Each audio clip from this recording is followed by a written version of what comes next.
The great hall of Nexus Prime buzzed with angry voices. 3 of the galaxy's most powerful races had come together for one purpose.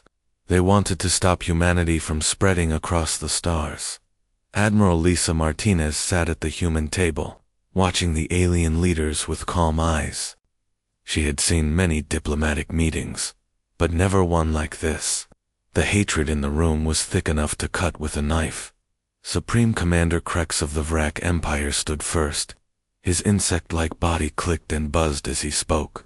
"The humans have gone too far," he said, his voice sharp like breaking glass. "They build colonies on every world they find. They take what does not belong to them." The other aliens nodded. The Zeltharians, who looked like living crystals, hummed in agreement. Their leader, Crystal Singer, Thera, spoke next. "These mammals think they own the galaxy. We must stop them before they spread like a disease." From the corner of the room, a being made of pure energy floated forward. Archon Velthra of the Luminar Collective spoke without moving lips. The words formed directly in everyone's mind. "The humans are young and stupid. They play with technology they do not understand. We should crush them now while we still can." Captain Jake Reynolds, who commanded the human flagship UES Horizon, felt his hands tighten into fists. He wanted to stand up and tell these aliens what he really thought, but Admiral Martinez put a hand on his arm. She shook her head slightly. "Not yet." Ambassador Zethka, a smaller Vrak with bright red markings, stepped forward. He carried a metal tablet in his clawed hands. "We bring you terms," he said to the humans. "You will leave all colonies beyond your home system. You will stop building new ships. You will accept our rule over your people." The ambassador's mandibles clicked as he smiled. "If you refuse, we will take your worlds by force. Your primitive weapons cannot stop us. Your metal ships are toys compared to our war fleets." Admiral Martinez stood slowly. She was a small woman with gray hair, but her voice carried across the huge room. "You ask us to give up everything we have built. Our colony's house millions of people. They have homes, families, lives. Then they should have thought of that before they left their dirty little planet," Krex said. The other aliens laughed. The sound was horrible, like nails on metal. Commander Beth Adams, Earth's top military planner, spoke from her seat. "What proof do you have that we threaten you? Our colonies are peaceful. We trade with other races. We explore and learn." Crystal Singer Thara's body flashed with angry light. "You take resources that belong to older, wiser races. You corrupt young species with your ideas about freedom and choice. You are a cancer in the galaxy's body." Captain Reynolds finally stood. He was a big man with kind eyes, but now those eyes were hard as steel. "You talk about wisdom, but all I hear are threats. You call us primitive, but you're the ones who choose war over peace." The aliens laughed again. Archon Velthera's energy form pulsed with amusement. "Look at him," the being said. "He thinks his little fleet can fight us. Human, we have ships that could turn your worlds to dust. We have weapons that could cook your sun. What do you have? Metal boxes that fly through space like lost children." Ambassador Zethka clicked his claws on the table. "We are being kind by giving you a choice. Our combined fleets number over 10,000 ships. Your entire navy has maybe 100 vessels. Even a child could see how this would end." Admiral Martinez looked around the room. She saw the confident faces of the alien leaders. They were so sure of their victory, so certain that humanity was weak and helpless. If only they knew the truth. "You're asking for everything," she said. "Our freedom, our future, our right to exist as we choose. That's not something we can decide quickly." Krex's antenna twitched with impatience. "How long do you need to accept the obvious? You cannot win a war against us." 72 hours, Admiral Martinez said. "Give us 3 days to consider your terms. Surely races as wise as yours can spare that much time." The aliens talked among themselves in their strange languages. Finally, Krex nodded. 3 days. But know this, humans, when we return, we expect your surrender. If you try to fight, we will show no mercy. Your species will learn what happens to those who defy their betters. As the alien leaders left the hall, Admiral Martinez watched them go. She noticed how they walked, how they held themselves, like kings who had never lost a battle, like gods who had never been challenged. Captain Reynolds moved closer to her. Admiral, surely we're not really considering surrender. Martinez waited until the last alien was gone. Then she pulled out a small device from her pocket. It looked like an ordinary communication pad, but Reynolds knew better. He had seen it once before, years ago, during his officer training. It was a protocol Omega transmitter. Send the message, Admiral Martinez said to Commander Adams. All words, all frequencies. Use the old codes. Adams' fingers flew over her own device. Message sent, Admiral. How long until the listening? Posts will pick it up within the hour, Martinez said. The response will take longer. Reynolds looked confused. Admiral, what message? What listening posts? Martinez smiled for the first time since the meeting began. Jake, there are things about Earth's defenses that even ship captains don't know. Things that have been hidden for a very long time. Outside the Great Hall, Supreme Commander Krex spoke. With his allies, the humans will surrender, he said. They have no choice. Their technology is centuries behind ours. Their numbers are too small. This will be the easiest conquest in galactic history. Crystal Singer Thara's body hummed with pleasure. I look forward to claiming their colonies. The worlds they have, polluted, can be cleansed and made pure again. Yes, agreed Archon Velthara. And their people will make useful slaves. Humans are good at following orders when properly motivated. The three leaders parted ways, each returning to their massive fleets. They spent the rest of the day planning how to divide up human space. They argued over which worlds would belong to which empire. They never once considered that they might lose. Far away, in the deep cold of space beyond Pluto, something stirred. Ancient machines that had slept for 200 years began to wake up. Lights flickered on in hidden bases that did not appear on any star chart. Computer systems that had been dormant since before any human had left the solar system started, running through their activation sequences. Admiral Martinez stood on the observation deck of Nexus Prime's human embassy. She watched the alien fleets gathering in the distance. Thousands of ships, each one bigger and more deadly than anything humanity was supposed to possess. They think we're weak, she said to the empty room. They think we're helpless children playing with toys we don't understand. They're about to learn how wrong they are. The message had been sent. The old protocols were active. Soon, very soon, the galaxy would see humanity's true face. And the aliens who mocked their power would learn why some secrets are kept hidden until they're needed most. The 3 days passed like a bad dream. All across human space, families said goodbye to each other. Children asked their parents why the aliens were angry. Parents tried to explain things they didn't understand themselves. On Earth, the Global Defense Council met in secret sessions. Some members wanted to surrender. Others wanted to fight, even if it meant certain death. Admiral Martinez told them to trust her, but she couldn't tell them why. Captain Jake Reynolds stood on the bridge of the UES horizon, watching his crew prepare for battle.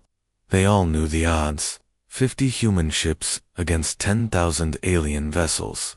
It should have been a massacre. Captain, said Lieutenant Amy Foster, his communications officer.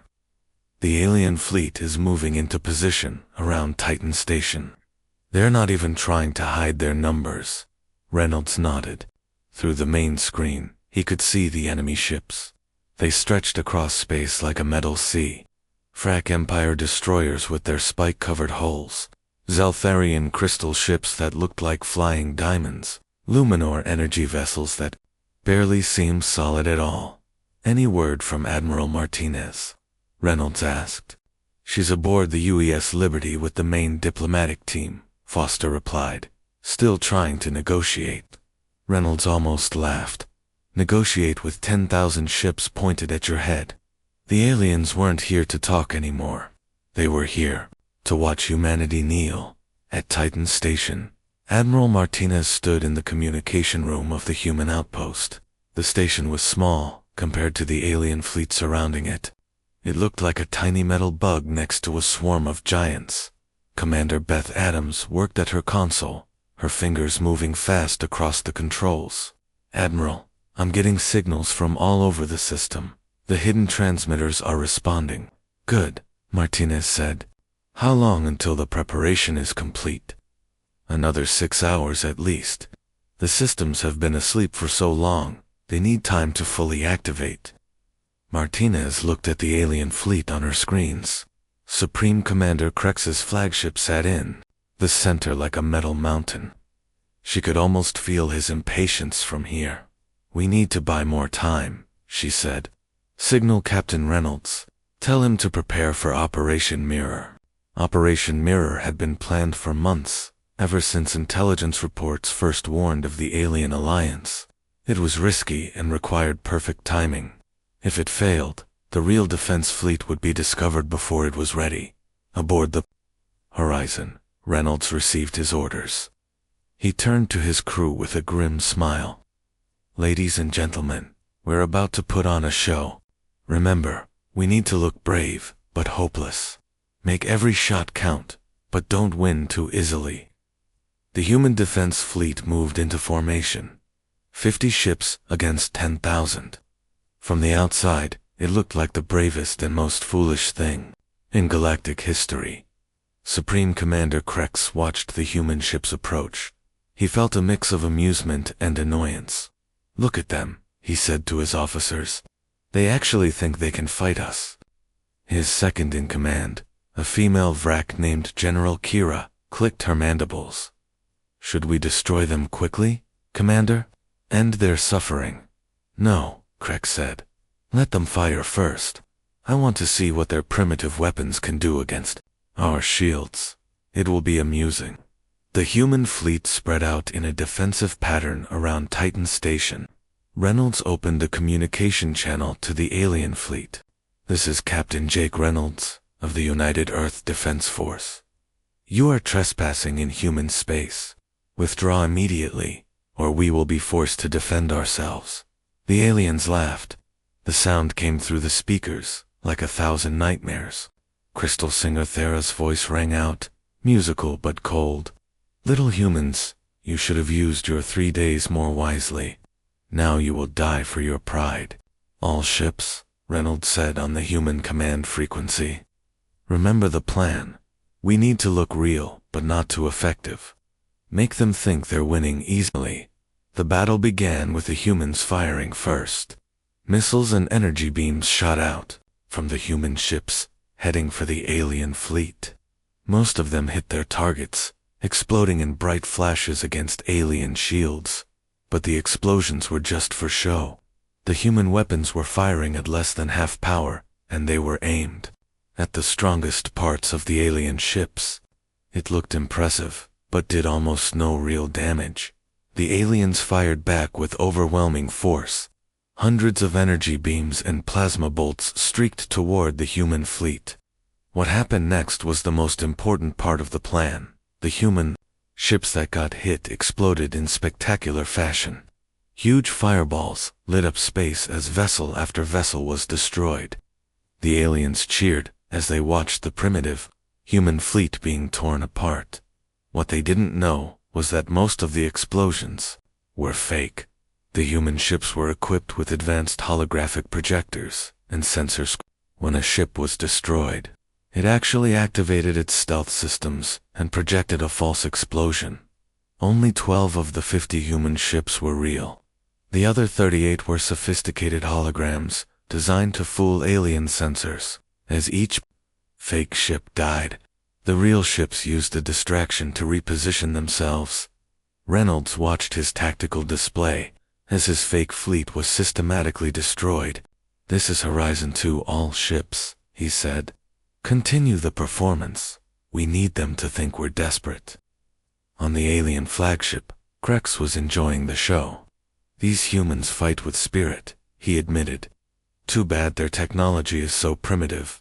Look how easily our weapons cut through their ships." General Kira studied the battle readouts. "Commander, some of their ships are fighting better than others. A few are actually causing minor damage to our outer vessels." "The 12 real ships," Krex said. "Yes, I noticed. They're trying harder because they know they're going to die. It's almost admirable." As the fake battle continued, Admiral Martinez was busy with her own preparations.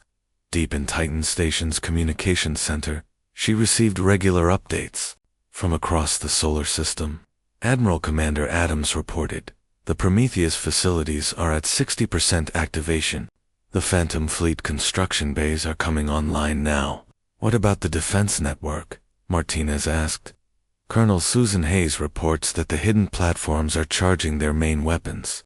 The ones disguised as mining stations are ready to reveal themselves on your command." Martinez nodded. Everything was proceeding according to plan. The aliens thought they were fighting humanity's main fleet. They had no idea what was really coming. In space, the fake battle was reaching its climax. Only 15 human ships remained, including Reynolds' real vessel. The captain opened another communication channel to the alien fleet. "This is Captain Reynolds," he said, making his voice sound tired and desperate. "We're taking heavy casualties. I'm calling for reinforcements, but they won't arrive in time. We'll keep fighting until the end." Krex laughed as he heard the transmission. "Reinforcements? What reinforcements? We know the location of every human ship in the galaxy. There are no reinforcements coming."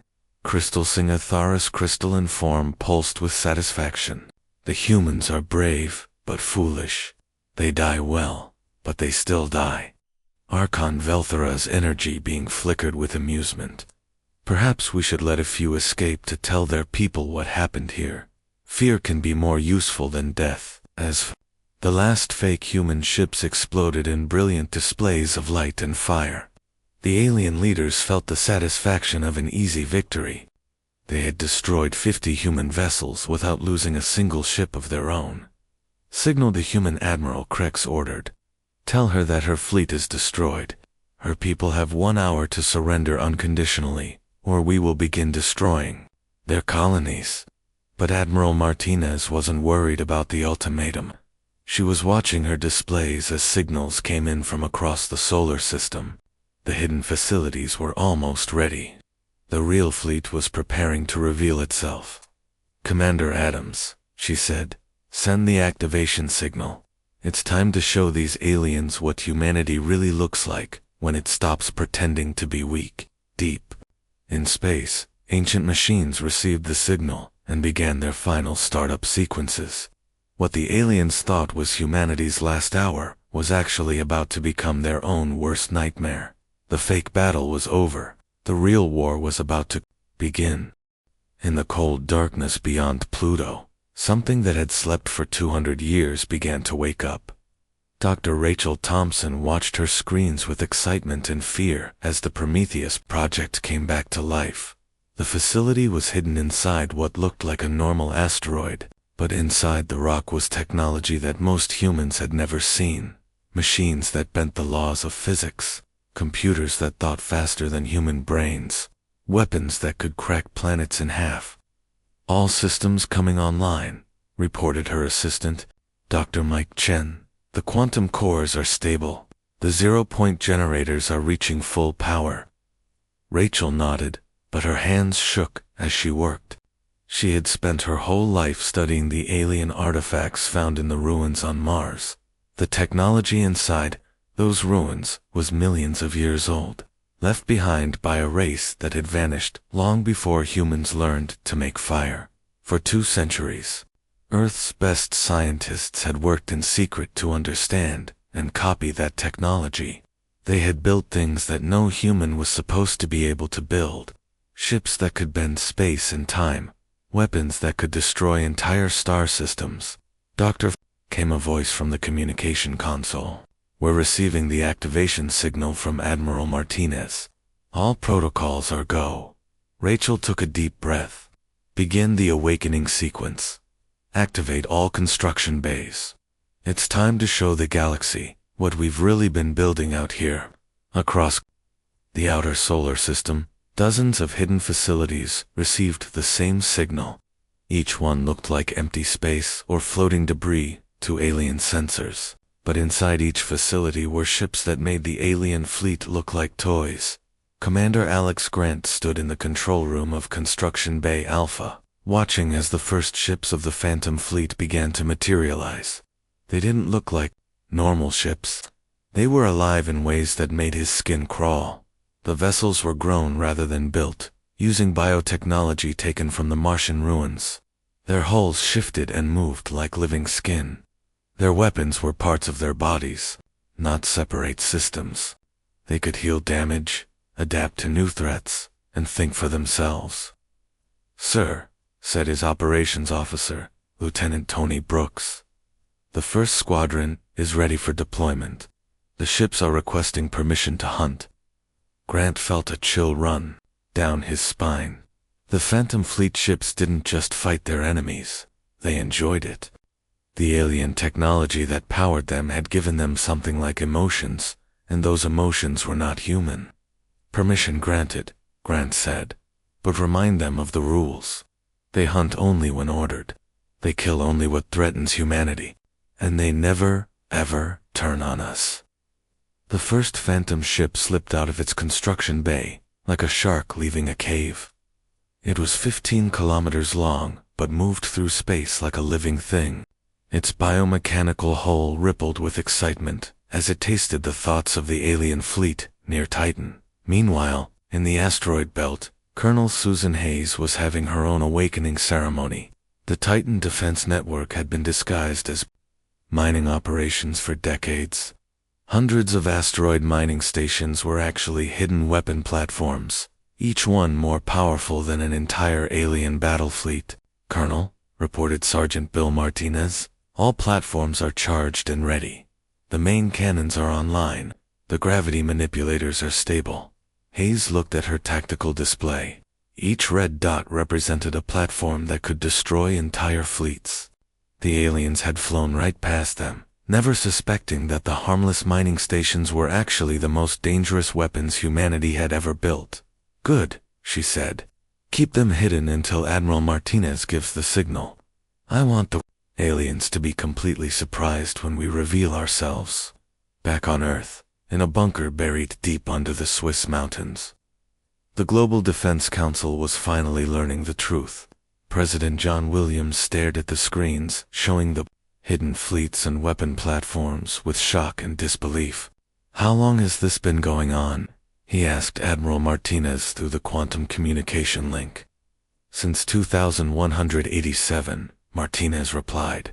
"Right after we found the ruins on Mars, the Global Defense Council of that time decided that some secrets were too dangerous to share, even with future governments." "You built all of this without telling anyone?" demanded Senator Lisa Park. "We built it because we knew this day would come," Martinez said. "We knew that eventually, some alien race would decide humanity needed to be put in its place. We prepared for that day." The president rubbed his forehead. "How powerful are these hidden fleets? What can they really do?" Admiral Martinez was quiet for a moment. "Sir, if we wanted to, we could conquer the entire galaxy within 5 years. The technology we've developed makes every other known race look primitive." Near Titan Station, the alien fleet was celebrating their easy victory. Supreme Commander Krex had ordered his ships to form a victory formation, preparing for the final surrender of humanity. "Signal the human admiral," Krex told his communications officer. "Tell her she has 1 hour to surrender all human colonies, or we begin destroying her cities." But something was wrong with their sensors. General Kira studied her displays with growing confusion. "Commander, I'm detecting strange energy readings from the outer system." The signatures don't match any known technology. Krex looked at his own screens. Probably some kind of human mining operation shutting down. They're abandoning their outer facilities now that they know they've lost. Crystal Singer Thera's voice came through the communication system, musical but concerned. My ships are detecting quantum disturbances near the asteroid belt. Something is moving out there, but our sensors cannot identify it. Archon Velthara's energy form flickered with interest. Perhaps the humans have some kind of secret weapon. It would be amusing if they tried one last desperate attack. What they didn't know was that the Phantom Fleet was already among them. 5 ships had moved close to the alien formation, using quantum stealth technology. They were invisible, undetectable, and very hungry. Captain Peter Johnson stood on the bridge of the UES Retribution, the flagship of the Phantom Fleet. His ship was different from all the others. It was the first one built, the prototype that had taught humanity how to work with living technology. The Retribution was beautiful and terrible. Its biomechanical hull pulsed with its own heartbeat. Its weapons were eager to feed, and deep in its quantum brain, it loved its human crew with the fierce loyalty of a trained predator. "Captain," said his operations officer, Commander Kate Morgan, "we're receiving the final activation signal from Admiral Martinez. All Phantom squadrons are in position." Johnson smiled, but it wasn't a nice smile. "Signal all ships. It's time to drop the stealth fields. Let's show these aliens what real predators look like." The alien celebrations stopped suddenly as space itself seemed to tear apart around them. Reality twisted and bent as massive ships began to phase into normal space. The Phantom Fleet revealed itself in all its terrible glory. The alien sensors screamed warnings, as readings that shouldn't exist flooded their systems. Ships that were somehow alive appeared out of nowhere. Weapons that bent the laws of physics charged up with hungry anticipation. "What is that?" General Kira whispered, staring at her screens in horror. Krex couldn't answer. He was looking at something that his mind couldn't accept. Human ships that moved like living creatures. Technology that was millions of years beyond anything the galaxy had seen. Crystal Singer Thera's crystalline form flickered with fear. "Those ships? They're alive. They're thinking. How is this possible?" Archon Veltharo's energy being pulsed with confusion and terror. "The humans... They lied to us. They made us think they were weak. This technology, it's older than our civilizations." Admiral Martinez's voice came through the communication channels, calm and cold. "This is Admiral Lisa Martinez of the United Earth Defense Force. You wanted to see our real power. Now you will." The Phantom Fleet moved into attack formation, their biomechanical hulls rippling with excitement. The hidden weapon platforms in the asteroid belt revealed themselves, their massive cannons tracking alien targets, and in the cold darkness of space, more ships were coming. Thousands of them, each one a perfect fusion of human engineering and ancient alien technology.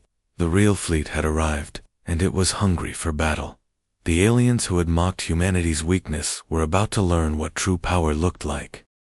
The first shot of the real battle came from the UES Retribution. Captain Peter Johnson didn't order his ship to fire. The ship decided to attack on its own, its living weapons hungry for alien blood. A beam of twisted space-time shot out from the Retribution's main gun. It didn't travel through space like normal weapons. Instead, it bent reality around the target, crushing a Vrak destroyer into a ball of metal no bigger than a marble. Supreme Commander. Krex watched his ship die and felt his world collapse. "Impossible," he whispered.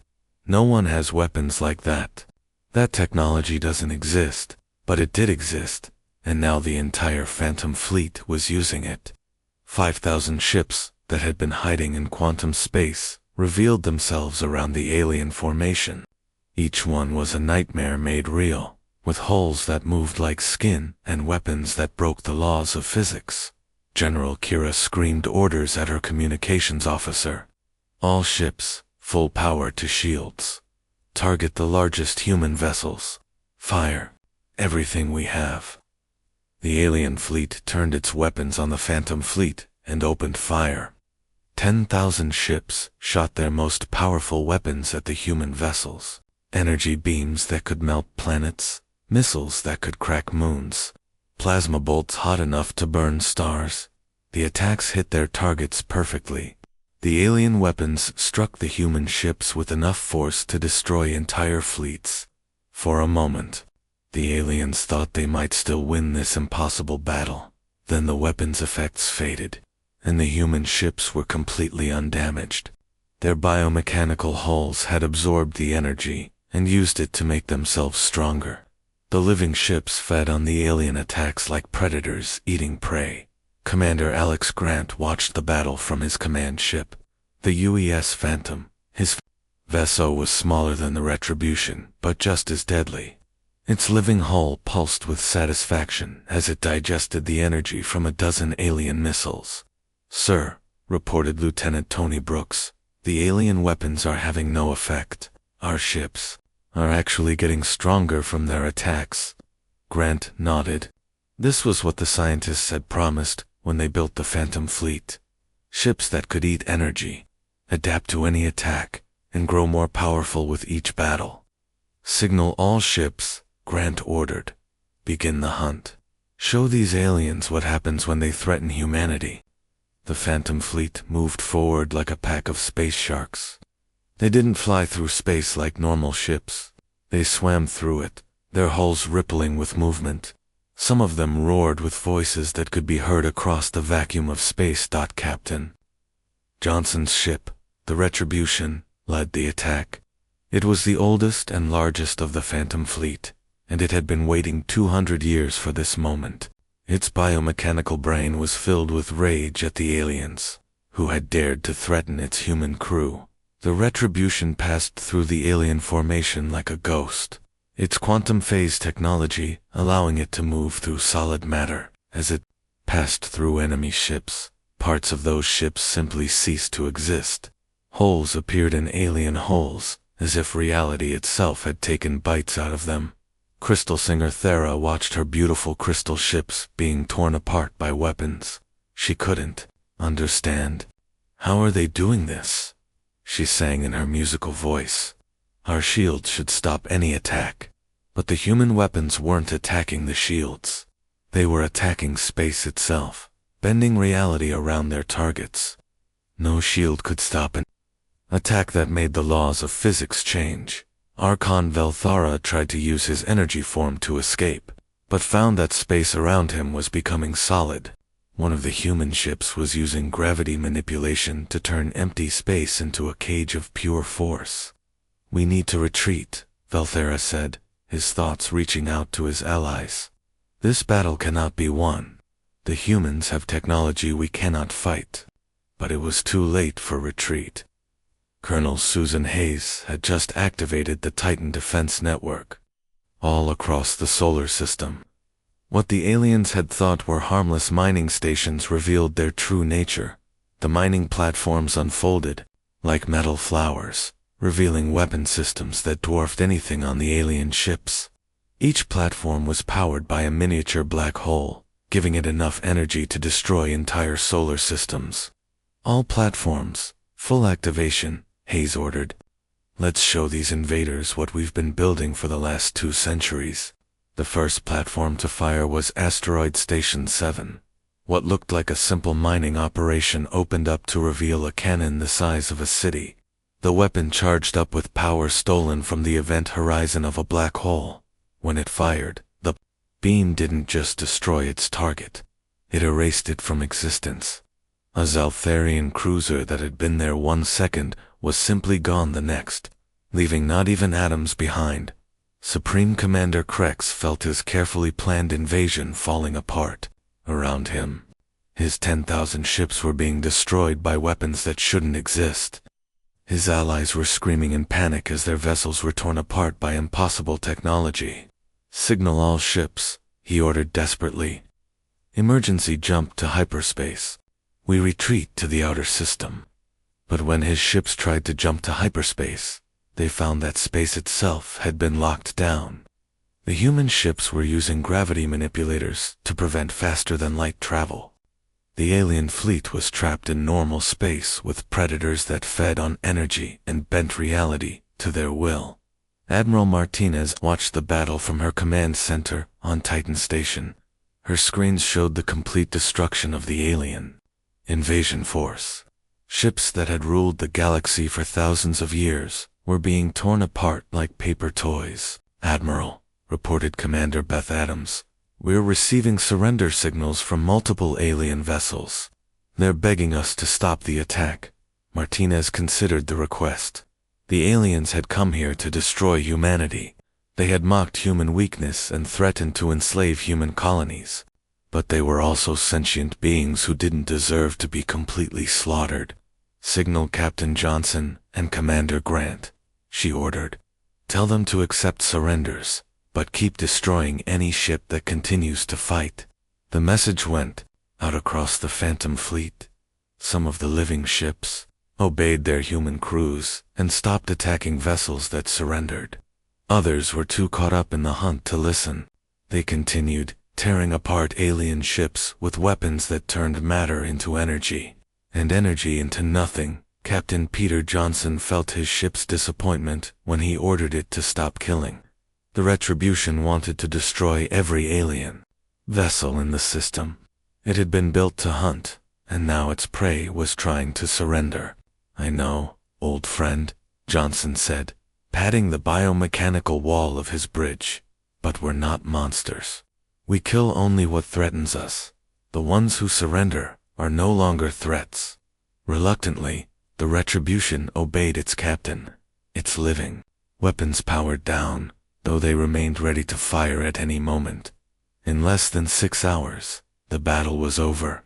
Of the 10,000 alien ships that had come to conquer humanity, less than 1,000 remained. Those survivors huddled together in space, their crews praying to whatever gods they believed in. The rest were debris, or less than debris. Many had been completely erased by weapons that attacked reality itself. Others had been consumed by the biomechanical ships that fed on energy and matter. Supreme Commander Krex sat in his damaged command chair, staring at the impossible human fleet that surrounded his remaining ships. His invasion force had been destroyed by technology that was millions of years ahead of anything his people possessed. "How?" he whispered to himself. "How did these primitive mammals build ships like that?" The answer came from Admiral Martinez herself. Her image appeared on every surviving alien ship's communication screen. "You want to know how we built this fleet?" she asked. "We found something on Mars 200 years ago. The ruins of a civilization that was old when your ancestors were still crawling in mud. We learned from them. We built what they taught us to build." Crystal Singer Thera's broken voice reached out across space. "The Forerunners. You found Forerunner technology. That's impossible. Those ruins were stripped clean millions of years ago." "Not all of them," Martinez replied. "And we're very good at finding things that others miss. We spent 2 centuries preparing for this day. 2 centuries building weapons that could protect humanity from threats like you." The alien leaders realized they had made a terrible mistake. They had attacked a race that possessed technology from the galaxy's ancient masters. They had tried to conquer beings who had learned from civilizations that existed before stars were born. Now, they would have to face the consequences of their arrogance. The humans had shown them mercy by accepting surrenders, but that mercy came with a price. The galaxy was about to change forever, and humanity would be the ones changing it. 3 weeks after the battle at Titan, the Galactic Council chambers on Nexus Prime looked very different. The proud alien leaders who had once mocked humanity now sat in smaller chairs, placed lower than the human delegation's table. Admiral Lisa Martinez entered the Great Hall with an escort of human marines. But these weren't ordinary soldiers. They wore powered armor that made them look like walking machines, and their weapons could punch holes through starship hulls. Behind the Admiral came Captain Jake Reynolds, now promoted to Admiral rank. His new flagship, the UES Dominion, sat in orbit above the planet. It was one of the newer Phantom Fleet vessels, grown in the construction bays, using the latest biomechanical technology. The alien leaders watched the humans with a mixture of fear and respect. Supreme Commander Krex's insect body clicked nervously as Admiral Martinez took her seat. His once proud fleet was now scattered across a dozen prison worlds, awaiting judgment. Crystal Singer Thara's crystalline form had lost much of its brightness. Half her ships had been completely erased from existence, and the survivors were being studied by human scientists who wanted to understand Zeltharian technology. ARCHON. Valthera's energy being flickered weakly. The Luminar Collective's proud fleets had been absorbed by the biomechanical ships, their energy forms feeding the living hulls of humanity's war machines. The new galactic order begins today, Admiral Martinez announced, her voice carrying across the silent chamber. For too long, this galaxy has been ruled by the strong preying on the weak. That ends now.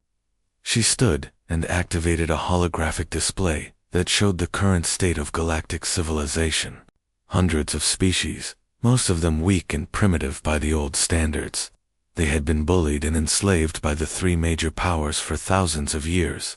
Humanity offers protection to any species that wants it, Martinez continued. We will not rule you. We will not enslave you. But we will protect you from those who would. Ambassador Zethka, the Verac diplomat who had delivered the original ultimatum to humanity, spoke with a trembling voice. What do you want from us?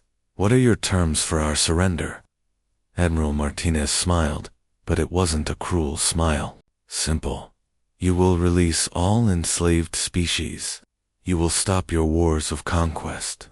You will join the new Galactic Federation as equal members, or you will be removed from power. And if we refuse, asked Crystal Singer Thara, though her musical voice lacked its former confidence. Commander Alex Grant stepped forward. His biomechanical uniform seemed to move on its own, responding to his thoughts. Then you'll face the full might of the Phantom Fleet, and next time, we won't stop to accept surrenders. The threat was clear. The aliens had seen what human weapons could do. They had watched their mighty fleets destroyed by ships that bent reality itself. They knew they had no choice but to agree. Over the following months, the galaxy changed faster than anyone thought possible. The Vrak Empire freed millions of enslaved beings and turned their war factories into peaceful manufacturing centers. The Zeltharian crystal worlds opened their borders to other species for the first time in millennia. The Luminor Collective was the hardest to change. Their energy beings had trouble understanding concepts like freedom and choice. But human philosophers and scientists worked with them, teaching them new ways to think about existence. Dr. Rachel Thompson found herself leading a new organization called the Technology Sharing Initiative. Her job was to carefully introduce ancient Forerunner knowledge to other species, helping them advance without giving them weapons that could threaten galactic peace. The key, she explained to a mixed group of human and alien scientists, is to share knowledge that helps civilizations grow, not knowledge that helps them destroy each other. Captain Peter Johnson became the first human to command a mixed species crew. His ship, the Retribution, was still the most powerful vessel in the galaxy. But now it carried diplomats and scientists instead of just weapons. The biomechanical ship had learned to appreciate its new role. It enjoyed protecting the weak and exploring the unknown. Sometimes it still missed the thrill of battle, but it had found new purposes that satisfied its complex personality. Colonel Susan Hayes was put in charge of the new Galactic Defense Force. Her hidden weapon platforms became the backbone of a defense network that protected hundreds of worlds from pirates, raiders, and other threats. It's strange, she told Admiral Martinez during one of their planning meetings. We built all these weapons to fight a war, and now we're using them to keep the peace. The biggest changes happened on the worlds that had been enslaved by the major powers. Species that had been treated as property for generations suddenly found themselves free to choose their own destinies. Admiral Reynolds visited many of these worlds with the human relief fleets. He watched former slaves learn to read, build their own governments, and reach for the stars with ships provided by human technology. "This is what we fought for," he told his crew as they watched a group of young aliens take their first flight in a human-built spacecraft. Not conquest, but freedom. Not power, but peace. The former alien leaders struggled to adapt to their new roles. Some, like General Kira of the Vrak Empire, embraced the changes and became strong supporters of the new system. Others, like certain Crystal Singers, continued to resist in small ways, but resistance was futile. The Phantom Fleet patrolled the galaxy with invisible ships that could appear anywhere at any time. Pirates who tried to raid peaceful worlds found themselves facing biomechanical predators that hunted with perfect efficiency. Supreme Commander Krexi, once the proudest warrior in the galaxy, found himself working as a liaison between the Vrak Empire and the new Galactic Federation. It was humbling work, but he slowly learned to take pride in building instead of destroying. "How did you know?" he asked Admiral Martinez during one of their meetings. "How did you know we would attack?" Martinez looked out at the busy space lanes around Nexus Prime, filled with ships from dozens of species traveling freely between worlds. "We didn't know for certain, but we know what power does to those who have it. We've seen it in our own history. The strong always try to dominate the weak, unless something stronger stops them. And now you are the strongest," Krex observed. "What stops you from becoming what we were?" The Admiral was quiet for a long moment. The knowledge that power corrupts, the memory of what we suffered under others' rule, and most importantly, the understanding that true strength comes from lifting others up, not pushing them down. Years passed, and the galaxy settled into its new peaceful rhythm. Children of different species played together on worlds that had once been battlefields. Scientists from dozens of civilizations worked together to unlock the secrets of the universe. The Phantom Fleet grew larger, but also became more diverse. Alien engineers learned to work with the biomechanical technology, creating new types of living ships that combined human innovation with alien creativity. Dr. Rachel Thompson, now in her 80s, watched from her laboratory as the first truly integrated starship was launched. Its crew included humans, reformed Vrak, enlightened Zeltharians, and evolved Luminar beings, all working together to explore the galaxy's outer rim. "We did it," she said to Admiral Martinez, who had come to witness the historic launch. "We turned a galaxy of predators into a family of explorers." Martinez nodded, but her expression was thoughtful.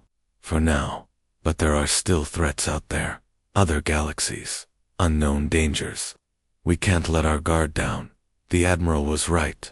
In the depths of space, automated probes detected signals from distant galaxies.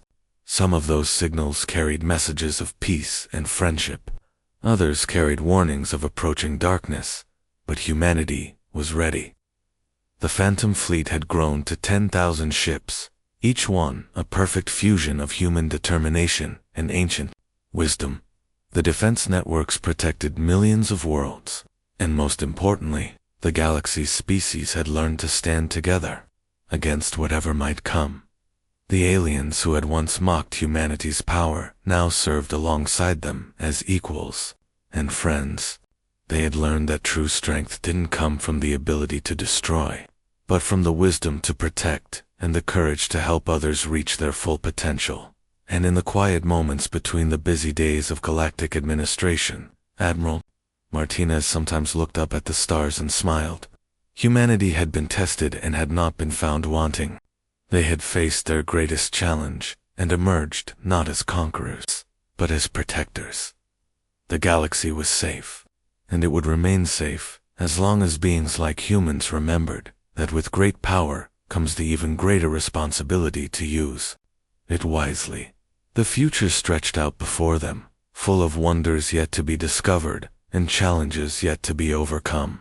But whatever came next, they would face it together, as one united galactic family, under humanity's watchful and protective eye.